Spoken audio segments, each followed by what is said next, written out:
Good morning, and buckle up, because this might kind of be all over the place. And I'm purposely in the school because I learned something from the Lord that He gave me in prayer, and I want you to learn. And hopefully this all makes sense. I think a lot of times in life, we want to be in control. We have our ways that we want things to go, the outcomes we want, the hopes, the dreams, all that, right? We have our places that we want to go, our places where we want to stay put, right? And Jesus, what does He say? He says, come follow me. We need to follow the Lord and be willing to follow wherever it is that He calls. The image that came to me for this the other day in the school chapel, which I'll head to right now just to show you it because it's beautiful. I was praying in there, and the image that came was essentially it's like I'm standing on land. And when I'm on land, I can walk, I can run, I can sit down, I can go wherever I want to go. And Jesus calls me to step into the boat and to be willing to go wherever it is that the water takes me, right? I have to be willing to go wherever it is that the water takes me, to step into the boat. Now, the nave of the church, which is the main body of the church, it is called the nave, and it comes from the Latin word navis, which means boat. So the main part of the church is literally given its name because it is a boat, right? We need to be willing to, in a sense, let go of the world, step off the land and onto the boat, and let Jesus and His church take us wherever it is that we go. Wherever the water goes, that we say, Lord, I'm on the boat, and I'm going to stay on the boat.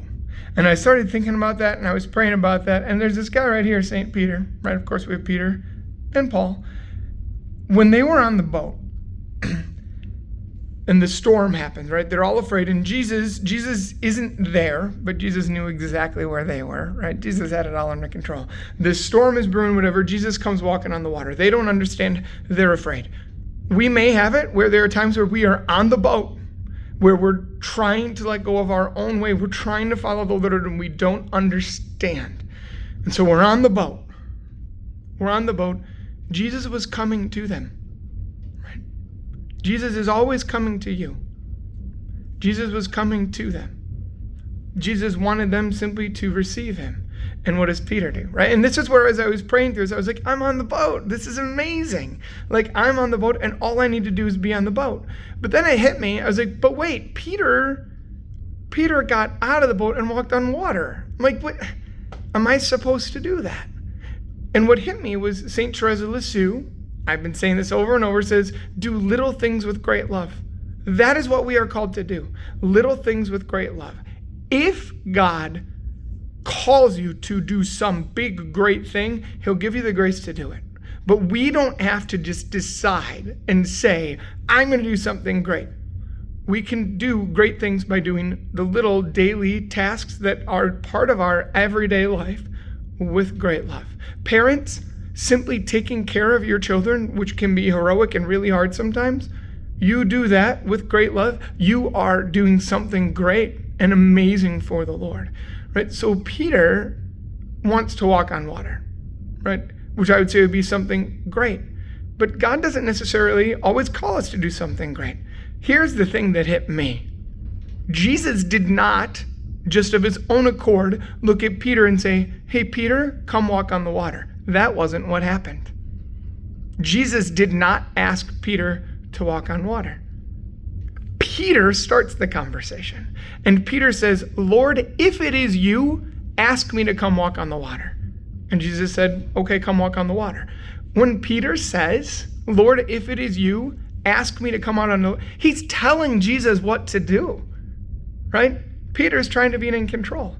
It sounds weird to think about it that way, but that literally what is happening is Peter is telling Jesus, I need you to tell me to walk on the water right now. And Jesus says, okay, because He gives us free will. And what happens? Peter walks out on the water. He actually did it for a moment, but then he falls. And Jesus picks him up and he says, "You of little faith, why did you doubt?" Peter is the one who wants to be in control. He commands Jesus, and what's the end result of him commanding Jesus is that Jesus tells him, "You of little faith, why did you doubt?"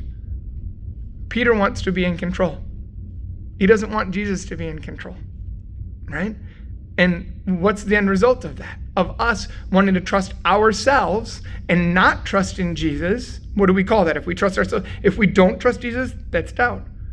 And Jesus says, "You of little faith, why did you doubt?" There were 12 apostles that were on the boat. Only one of them tried to tell Jesus what to do, and only one of them was told that he had little faith. The other 11, what did they do? They stayed in the boat. They were in the boat. That's what you and I are called to do. We're called to be in the boat, to stay within the teachings of the church, and to simply go wherever Jesus calls us, right? Peter wanted to go out to Jesus. The other 11, what did they do? Jesus, he came and he got into the boat. He did. Sometimes we want to go running after Jesus and seek this out, and we need to open up our hearts, be willing to step off of the ground and into the boat and say, "Lord, I will go wherever it is that you call me. And if I sense that you're in the boat with me, I'll let that give me peace. And if I don't see where you are, right, I will trust that even in that deepest moment, that you will come and you will come to me, that I don't have to step out of the boat, that I can do little things with great love by staying in the boat." The ones who stayed in the boat, nothing was said about their faith. Their faith was not criticized. Peter's, it was. Stay in the boat. Step off of the shore, letting go of our own control. Be in the boat. Stay in the boat. Don't try to tell Jesus what to do. Ask him what to do. Let him come to you. Receive his love. And when you receive his love, just keep doing little things with great love. Just stay in the boat. And wherever the boat takes you, do whatever you're called to do within the boat at that place. It's that simple, right? Maybe it doesn't seem simple, but it's a lot more simple than trying to walk on water or trying to just do these great things on our own without Jesus. Little things with great love. Stay in the boat. Let Jesus love you. Receive his love, and have an amazing day.